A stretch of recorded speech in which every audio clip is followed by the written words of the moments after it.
अब इसके साथ ही नाज़रीन आपको बताएं कि गुजरांवाला में FIA ने जैली पासपोर्ट्स और शनाख्ती कार्ड्स बनाने वाले मुलजिम को गिरफ्तार कर लिया है। मुलजिम से गैर मुल्की पासपोर्ट शनाख्ती कार्ड्स बरामद कर लिए गए हैं।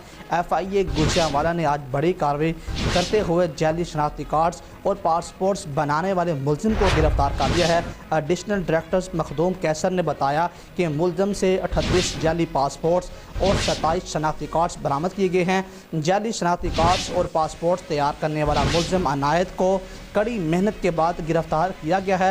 एडिशनल डायरेक्टर मखदूम कैसर ने मजीद बताया कि मुलजिम अनायत गैर मुल्की पासपोर्ट और ID कार्ड्स लेकर डस्का जा रहा था। मुलजिम से 20 इंडियन, 8 इटली, 6 स्पेन, 3 बेल्जियम और पुर्तगाल समेत 27 ममालिक के शनाख्ती कार्ड्स और पासपोर्ट बरामद किए गए हैं। मज़ीद तहकीकात कर रहे हैं कि मुलजिम किस किस के लिए काम करता है।